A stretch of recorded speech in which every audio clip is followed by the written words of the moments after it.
10 da manhã.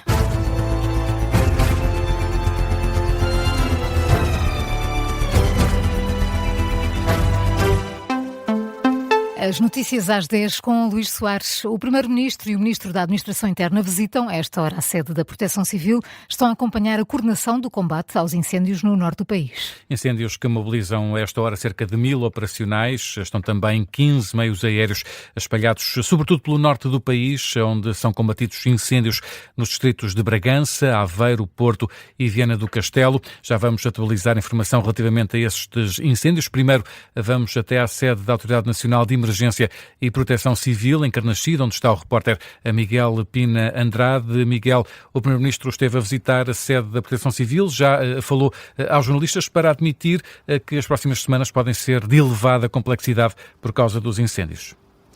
Sim, foi o que ficou desta declaração do Primeiro-Ministro, Luís. Falava, como disseste, depois de ter uma reunião com a Autoridade Nacional de Emergência e Proteção Civil, uma reunião em que também participou o Ministro da Administração Interna e também o Comandante Nacional da Proteção Civil, Mário Silvestre.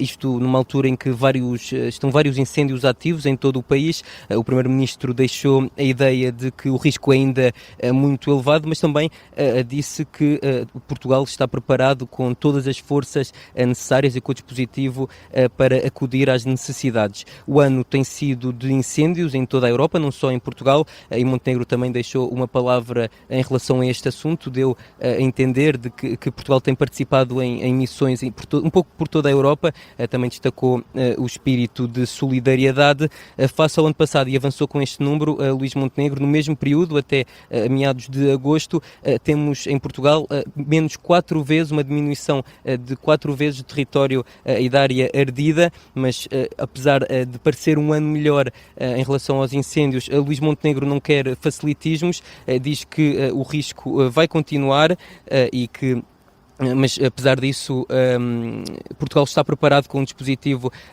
totalmente capaz para responder àquilo que são as ameaças de fogo.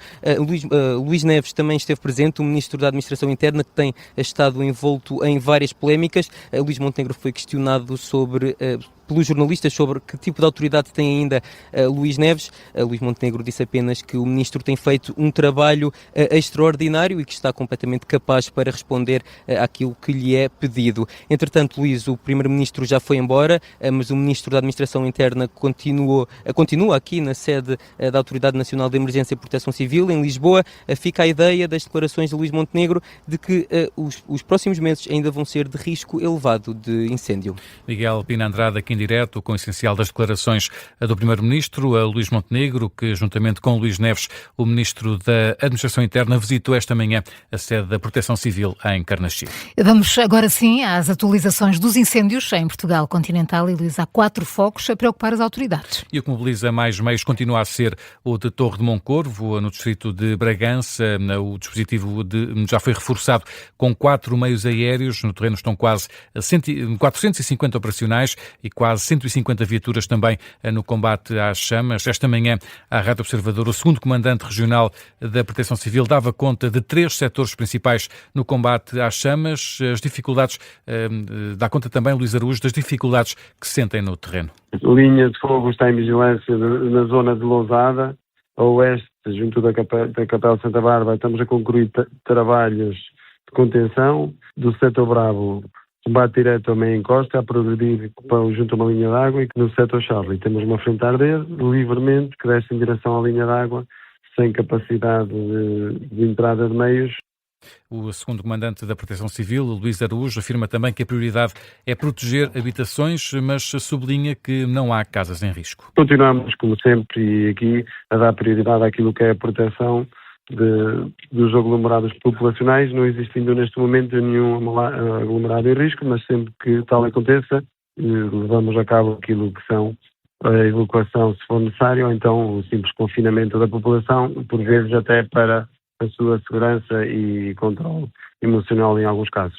O ponto de situação feito por Luís Araújo, o segundo comandante regional da Autoridade Nacional de Emergência e Proteção Civil, em declarações esta manhã à Rádio Observador. Não há ainda previsão para que fique resolvido este incêndio em Torre de Moncorvo, Bragança, isto porque a área que está a arder, como percebemos, é de difícil acesso para os bombeiros. Destaca ainda esta hora para o incêndio em Santo Tirso, no Porto. Há 5 meios aéreos no combate a este incêndio, com mais de 200 operacionais também no terreno. É um incêndio com 4 frentes ativas e também com várias projeções. O incêndio em zona de mato, mas com a indicação de que não há danos em habitações nem pessoas feridas. Isto de acordo com a Proteção Civil à agência Lusa. Também em Aroca há 4 frentes de fogo e também alguns cuidados a ter em 2 aldeias. De acordo com a Proteção Civil, é um incêndio em Aroca que está a ser combatido a esta hora por 300 operacionais e também 2 meios aéreos. Este incêndio também na região da área metropolitana do Porto. Ainda atenções viradas para Ponte Lima, distrito de Viana do Castelo, onde há igualmente 2 meios aéreos no combate a este incêndio, onde estão no terreno também mais de 200 operacionais.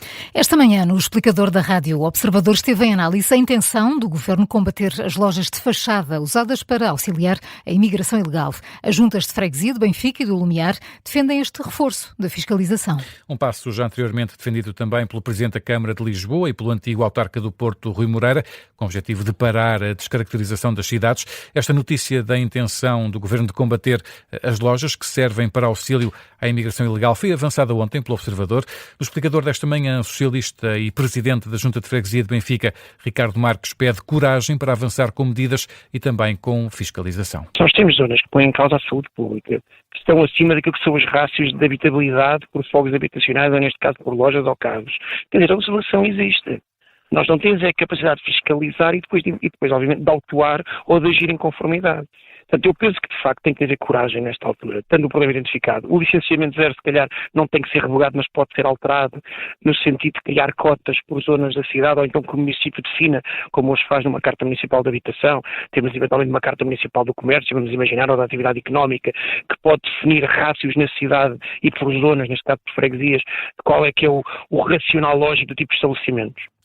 Ricardo Marques, Presidente da Junta de Freguesia de Benfica. Também o Presidente da Junta de Freguesia do Lumiar sublinha a importância de reforçar a fiscalização a estas lojas. O social-democrata Ricardo Mexia considera que o tema deve ser debatido olhando tanto para o lado económico como para o plano social e admite que a solução pode passar pelo fim do licenciamento zero. Às vezes utilizam-se aqui alguns escapes legais para depois ultrapassar aquele que era o espírito da lei. Eu julgo que o licenciamento zero tinha um propósito que era positivo, que era simplificar o processo da atividade económica, mas se isso está a criar problemas de outra forma, tem que ser revisto e temos que encontrar aqui uma solução que seja mais efetiva, por um lado, a evitar que surjam situações desadequadas e, por outro, simultaneamente garantindo que também não estamos a criar um entrave à atividade económica. Portanto, é um equilíbrio difícil e eu reconheço isso, mas que seguramente temos que ter mais capacidade para o implementar. Ricardo Mexia e também Ricardo Marques, 2 presidentes de Junta de Freguesia no Concelho de Lisboa, eles que estiveram esta manhã no explicador. Um programa que pode ouvir a qualquer momento em podcast no site do Observador e nas habituais plataformas. E Luís, as falhas no ar-condicionado do metro do Porto estão a causar constrangimentos aos passageiros devido ao excesso de calor. A empresa de transporte viu-se mesmo obrigada ontem a recolher vários veículos para as oficinas. O jornalista do Observador, Miguel Pinheiro Correia, tem estado ao longo desta manhã a acompanhar as saídas e entradas das carruagens do metro de Lisboa. Inclusivamente, Miguel, já falaste com alguns utilizadores do metro esta manhã sobre este problema. Exatamente, Luís. Aqui em Matosinhos, neste momento a paragem de Matosinhos Sul está vazia, porque passou agora um metro e por isso as pessoas apanharam esse metro, então agora não está aqui ninguém, mas ainda há pouco falávamos com uma passageira que apanhou esse metro e que nos contava, dava aqui um relato de ontem, da tarde de ontem, bem pior do que o que se verifica esta manhã. Ora, ontem esta passageira esteve mais de 20 minutos à espera do metro quando seguia para casa, ou seja, ao final da tarde, depois do trabalho, numa hora em que os metros passam ou costumam passar com maior frequência, o que não se verificava na tarde de ontem, porque foram suprimidas algumas viagens devido ao calor excessivo que se sentia dentro destas composições do metro do Porto. Infelizmente para esta passageira, mas também para os restantes passageiros do metro do Porto, este problema não é novo. Assim que as temperaturas sobem, o calor torna-se insuportável dentro das carruagens. Não é uma situação também geral, ou seja, não afeta toda a rede de transportes, mas sobretudo 3 linhas. A azul, que vai para Matosinhos e passa aqui em Matosinhos Sul, também a laranja, que segue para Fanzeres, e a amarela, que liga o Hospital São João a Gaia. E este problema só se verifica aqui porque são as linhas onde transitam os veículos Eurotram, e quem anda no metro do Porto conhece bem estes veículos, são os mais antigos e também são a maioria da frota do metro do Porto. Falamos de mais de 70 veículos, o que representa cerca de, mais de metade da frota total da metro do Porto. E estes veículos que começaram a circular há 25 anos, como dizia, foram projetados, isto segundo a Metro do Porto, a justificação da Metro do Porto é que foram programados para uma altura em que não havia tantas ondas de calor e que teriam um referencial térmico máximo, a explicação da Metro do Porto, na ordem dos 35 graus, e que assim que é ultrapassada esta temperatura, o ar-condicionado desliga-se devido à alta pressão. Ora, estes problemas levam a que sejam suprimidas algumas viagens, que sejam retirados de circulação também alguns veículos. Desta vez, ou ontem pelo menos, a Metro do Porto não especificou quantos foram retirados, mas no início de julho um problema semelhante levou à retirada de 20 carruagens para as oficinas e assim também para serem consertadas. Ora, esta repetição leva a que os passageiros também questionem o que será feito para solucionar um problema, tendo em conta que a temperatura não ajudará, as ondas de calor sendo mais frequentes farão com que os problemas se repitam, e por isso a Metro do Porto, que primeiro lamenta os problemas e diz que representam cerca de 15% do total das queixas sobre o serviço, já tomou algumas medidas, uma de curto prazo, pelo menos em julho injetaram ar frio nas carruagens que entraram em serviço, antes de entrarem em serviço, para assim conseguir mitigar os efeitos do calor, e outra solução mais a longo prazo passa pela compra de mais de 20 carruagens. Em julho a Metro do Porto dizia que chegariam em breve ao serviço metropolitano, mas ao Observador garantiram há instantes que ainda não chegaram estas mais de 20 carruagens. Este problema ou a Metro do Porto está a par deste problema, não só a Metro do Porto, também o Governo, que está a acompanhar este problema e que lembra que as carruagens ainda terão uma vida útil de pelo menos mais 10 anos e que por isso é preciso encontrar soluções, que algumas já estão a ser trabalhadas, sobretudo na reconstrução ou na remodelação destes sistemas de refrigeração, para que, pelo menos nestes 10 anos, seja possível que as carruagens continuem a fazer o seu serviço normal, sem as críticas que temos notado hoje e nos últimos dias aqui no Metro do Porto.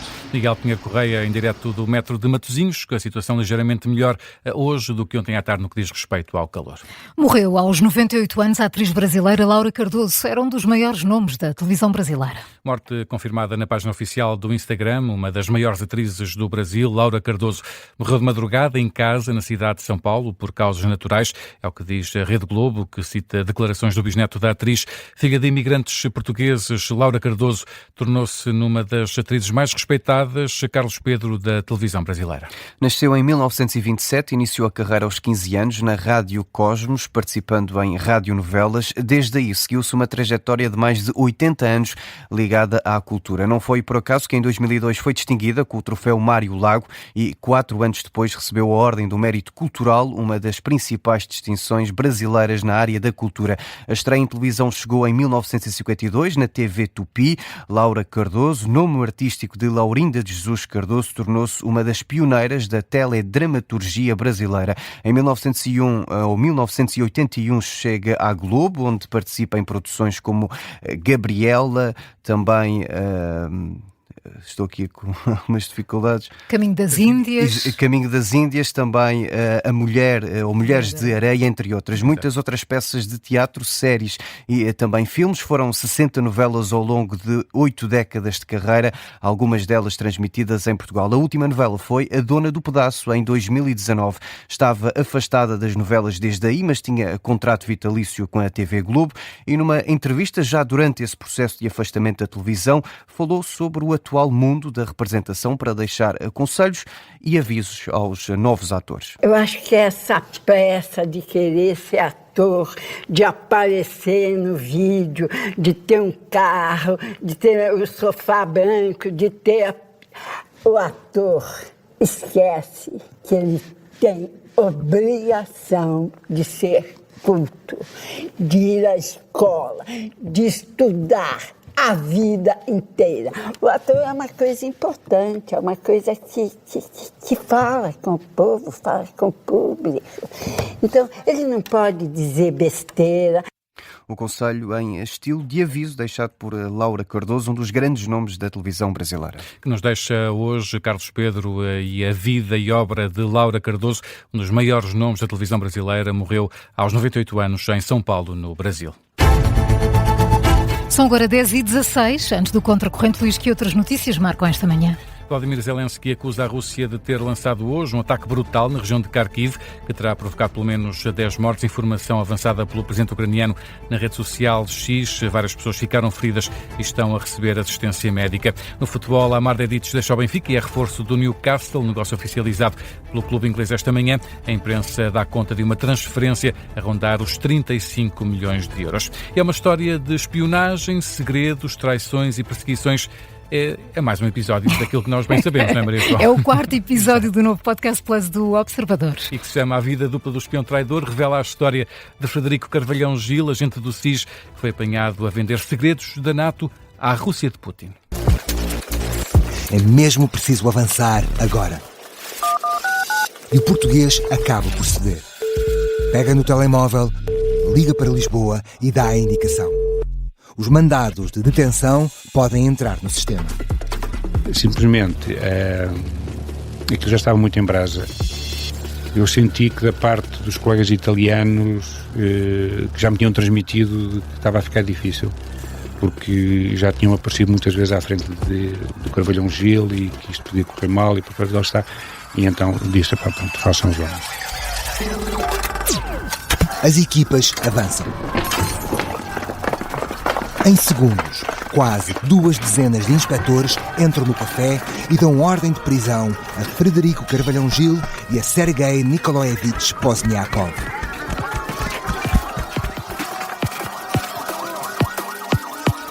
Os 2 espiões ficam sem reação.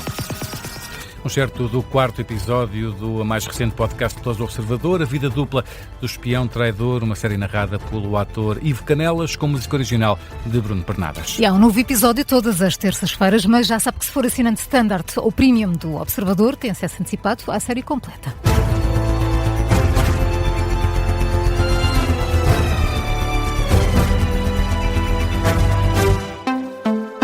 Este programa tem o apoio de BetClick.